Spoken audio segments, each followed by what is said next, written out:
mga ka-oink-oink, it's me again. Welcome back again sa aming YouTube channel. Hello mga ka-oink-oink. Good morning, good morning, good morning. So, kung makikita ninyo, wala kayong maririnig kasi katapos lang namin magpakain. Para pag mag-vlog ako, ay maririnig ninyo at ng walang maingay. Okay? So, today's vlog mga ka-oink-oink, panoorin nyo lang ito dahil ang madami kayong matutunan dito sa mga baguhan, sa mga nagbabalak pa lang, at saka sa meron ng mga baboy. So ngayon ay mag-share lang ako sa inyo ng experience ko sa inahin ko na nanganganak mga ka-oink-oink ng 13 healthy piglets kung naalala ninyo yun. So mag-share lang ako sa inyo mga ka-oink-oink ng kwento na alam ko na mapupulutan talaga ninyo ng aral mga ka-oink-oink. Okay, so kung mapapansin nyo parang lately hindi na kami nakapag-upload ng mga vlogs namin kasi nga si Randy wala dito, nasa Surigao siya. So, nag-wiring siya mga ka-oink-oink sa bahay nila kasi nga na kisamihan na. So, alam nyo naman mga ka-oink-oink na talented yon, maraming alam yon. So, para makatipid na rin sila ni mama at saka hindi na sila magbayad ng electrician kasi malaki yung gastusin nun yung mga ka-oink-oink. Saka si Randy is alam naman niya kung paano magkabit ng mga sa electrical sa bahay, sa amin nga mga ka-oink-oink siya na yung lahat. And then maganda yun mga ka-oink-oink, alam nyo naman at super talented yon, lahat parang alam yun, no? So ngayon mga ka-oink-oink ay update ko kayo sa aking inahin, sa aking mga inahin, and then sa aking inahin na nanganganak. Hali kayo, samahan nyo ako. Meron akong ikwento sa inyo na grabe mga ka-oink-oink, na yung mga tanong lang ng mga subscriber ko na experience ko na rin, So taran! Ayun mga ka-oink-oink, yung aking healthy piglet. So ayun na sila mga ka-oink-oink, ayun ayan. So ito yung aking inahin mga ka-oink-oink. Kung naalala ninyo na ito yung nanganganak mga ka-oink-oink, na pagising ko sabi ko, Daddy, dali! Tapos na nanganganak, ganon. So nakasuso na lahat yun mga ka-oink-oink, diba kung naalala ninyo yon. So ngayon mga ka-oink-oink, pagkakita namin, so pinunasan namin yung nilinisan ni Randy, yung mga piglets, and then transfer ko yung inahin dito mga ka-oink-oink kasi doon yun nanganak. So ngayon mga ka-oink-oink, sabi ko kay Lian, bantayan mo na lang muna Lian kasi nga pupunta kami ng dapa kasi need namin kumuha ng feeds, kailangan namin bumili kasi nga paubos na nga yung feeds.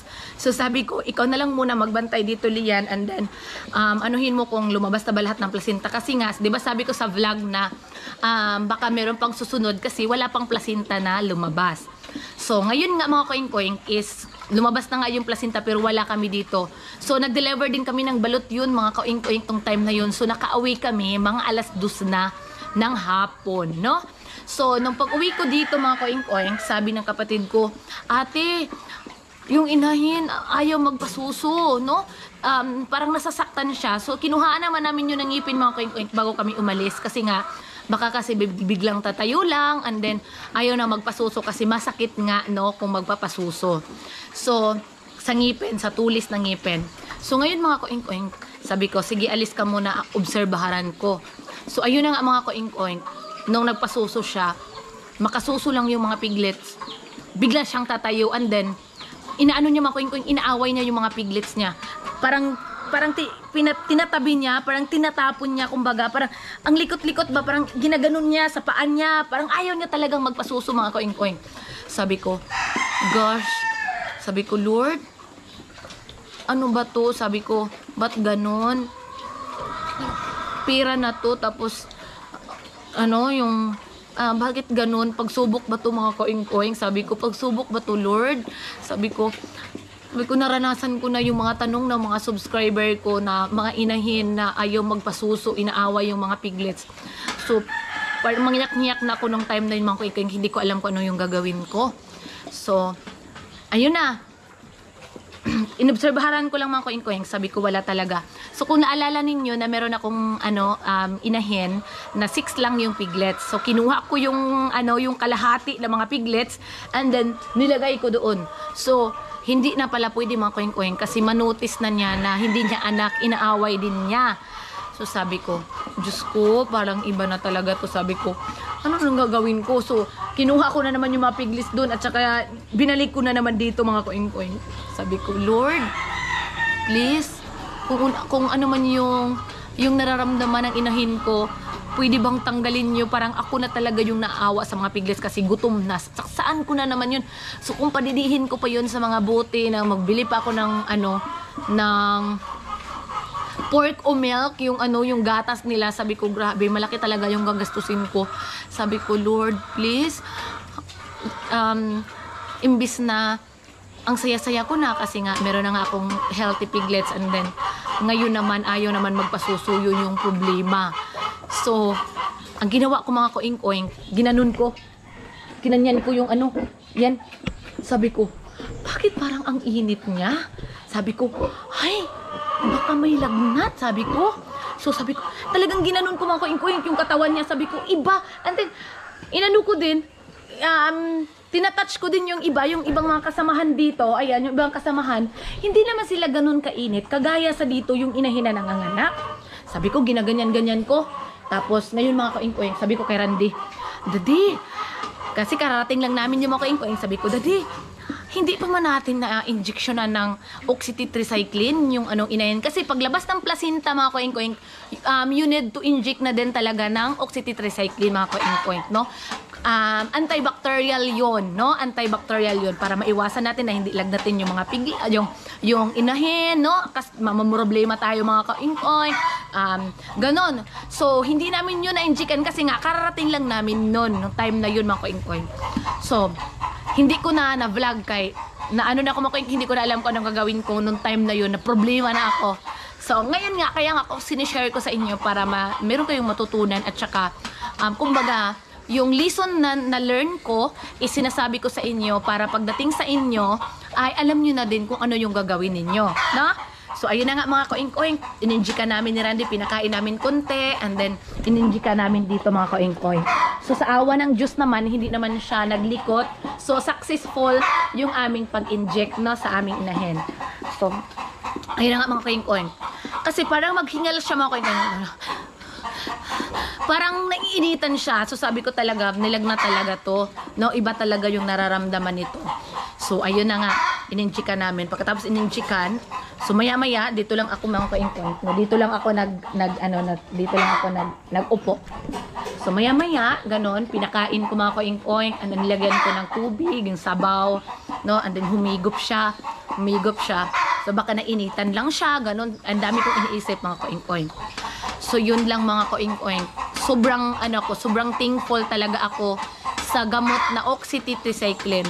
Oo, talaga, yun lang mga koing-koing yung in-inject namin. And then, tuloy-tuloy na yun, na parang, na siya, parang kumalma na siya, no? Na nagpasuso na siya. And then, sabi ko, oh, thank God. Salamat talaga, Lord, na yun lang pala talaga, nilagnat lang talaga mga koing-koing yung inahin ko. Sabi ko, thank you, Lord. At saka sa maniwala kayo sa hindi mga koing-koing, hindi talaga ako napuyat sa kakababantay dito. Nung pag-anak lang niya, yung malikot siya, yung ayaw niya magpasuso nung kasi umaga yun mga koing-koing ng anak, di ba? Yung buong lang yun, yung whole day lang na yun ay kami, parang talagang binabantayan namin. And then pagkagabi, nang medyo na na siya, kumalma na siya. So hinayaan ko na lang mga koing, doon lang ako natulog sa bahay, kaya wala kayong makikita na napuyat ako na alauna na madaling araw, nagbantay ako, di ba? Wala. So, kasi mga koing-koing, kampante ako, no, na kumalma na siya. At saka, mapapansin ko talaga mga koing-koing na ito yung mga piglets, no? So, kapag talaga na hihiga na siya, ginaganon niya yung mga piglets niya, tinatabi niya, and then, kapag hihiga siya, i-make sure talaga niya na wala talaga siyang mahihigaan, no? Ganun siya mga koing-koing. Inobserbaran ko talaga. Sabi, maingat naman talaga siya sa mga anak niya. Kaya lang, nung time na yun, is meron din talaga siyang dinaramdam. Kaya parang hindi din talaga siya magpapasuso, no? Kay may lagnat siya. So, ayun na nga mga koing-koing, no? Sinishare ko lang sa inyo yung yung experience ko sa inahin ko na nanganganak na. I'm sure na mapupulutan ninyo ng aral yung aking video, yung video na to, lalong-lalo na sa mga baguhan. So, dapat hindi tayo, mga koing-koing, dapat lang tayo, hindi tayo magpanik agad. So, kailangan, para makaisip-isip tayo ng mabuti. Kaya yun nga yung mga koing-koing. Sabi ko, Lord, please lang, ikaw yung pag-asa namin. Sabi ko talaga, please lang talaga, Lord, sabi ko. Kasi nga, alam nyo naman mga koing-koing, no, na ano pa kami, ang dami pa naming plano, no, sa buhay, no, na alam nyo naman koing-koing na kailangan talaga namin pag-ipunan, no. So, ngayon, alam nyo naman na yung kulang namin is, yung kulang na lang talaga namin is ang aming, yung big D namin. So, kailangan namin maanuhan yun, na mapunduhan ng, koing-koing, hindi naman talaga kailangan bungga yun, para ang importante, no, pero kailangan mo talaga ng pera yun, mga koing-koing, di ba? So, maraming salamat sa mga subscriber ko na nag-pray, no? Alam ko na nandyan kayo palagi sa amin, at saka, napapasalamat din talaga ako kay Lord na sa mga blessings na binigay niya, no? Sa mga koing-koing, lalong hindi yung mga binigay niya, yung mga hindi ko ini-expect, no? Hindi ko ini-expect. So, sana lang ay yung mga inahin ko, itong mga dumalaga is marami yung anak nito, mga anak na katapusan ang August, no? August sila mga anak yung iba. Merong katapusan and then meron ding August, no? So, ayun na, mga koing-koing. Hintayin na lang natin na magpasuso na yung Mama Peg, and then ipapakita ko sa inyo, mga koing-koing, no? Kasi yung kapatid ko uuwi, pinapauwi ko muna kasi nga mag-immunize kami, mga koing-koing, kay hindi man pwede na ako lang ang mag-immunize tapos walang mga koing-koing. Natatakot ako, mga koing-koing. Okay lang yung mga malalaki, yung mga bagong walay, kayang-kaya ko yan, pero yung maliit, natatakot pa ako, mga koing-koing. So, kailangan ko pauwiin ko muna yung kapatid ko para mag-inject. Okay, so magbababay muna ako, mga koing. Babalikan ko kayo kapag magpasuso na yung inahin, no? Para makita ninyo yung mga piglets, okay? Hello, mga koing. Babalik ako. Andito na nga, nagpapasuso na nga yung aking inahin. Look, mga koing, yung mga piglets. Ayun. So, pupitulan na ito, mga koing natin ng buto. And immunize na natin, no, ng IMR. Anti-anemia, no? Yung gitran, mga koing, no?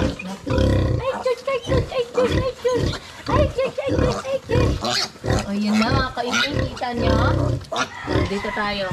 So, meron sa bandang ilalim, mga kaingin.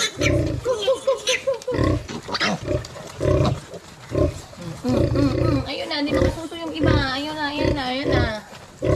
Ayun. So, ayun na, mga kaingin, no?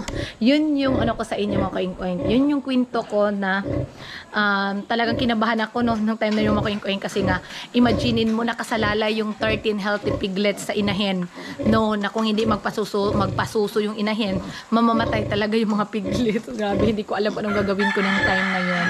So, yung ginawa ko, ininjikan na lang namin ng oxytetracycline, and then maya-maya is kumalma siya, and then nagpasuso siya. So, ayan na yung resulta.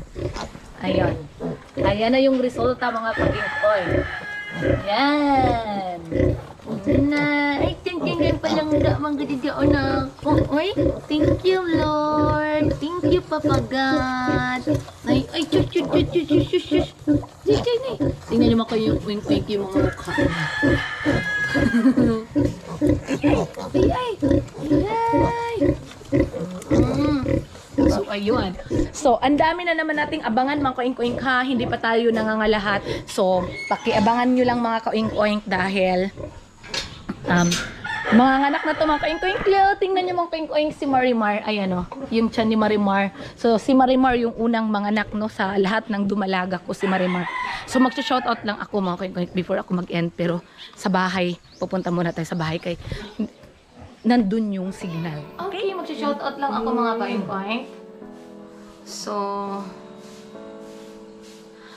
shoutout ko si Ma'am Andrea Cinco Salundakit, si Ma'am Rufa Tagaan, Francisca Tapel, Ma'am Jacqueline Itoli, and Ma'am Aida Loyola, Noel Gatanela Giyanga, Donale Mercado, and then si Sir Dante Galve, Ma'am Edith Roots Grandi, and si Sir Jeff Alejo Vlog, And then si Jason Mendoza, Jing Happy and Nelma Agustin, Mary Jane Bacaro and Cebu Sounds Arif, and Marian Kusipag sa Raman World. Sabi niya dito, "Hello ma'am, sa ngayon meron po akong 30 pirasong baboy at isang inahin located sa General Santos City.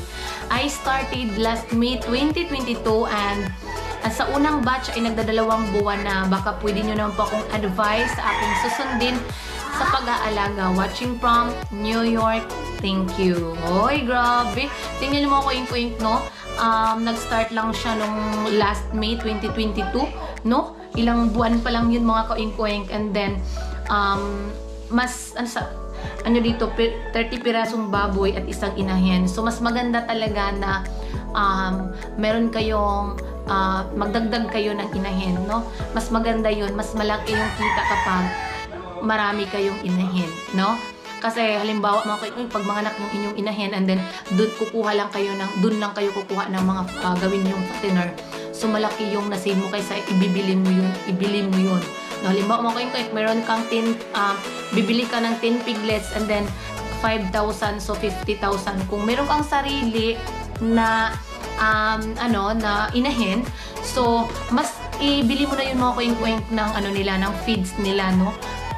Para mas malaki na yung matitipid mo, no? Kung meron ka talagang inahin. Okay? And then shoutout ko din si Giovanni Panuncial, Hede Cantoneros. Ayan, and then si Jen Colendres, Michael Cruz, Merlin Tabal Garnade, and Mia Backyard Piggery, Adrian Romarate, and Anjumais TV, Nita Lencona, Lucy Motia, and Roy Peñafel, Bernard De Guzman. I hope na nag-enjoy kayo sa vlog ko mga kayo. Yung iba sa next vlog ko na lang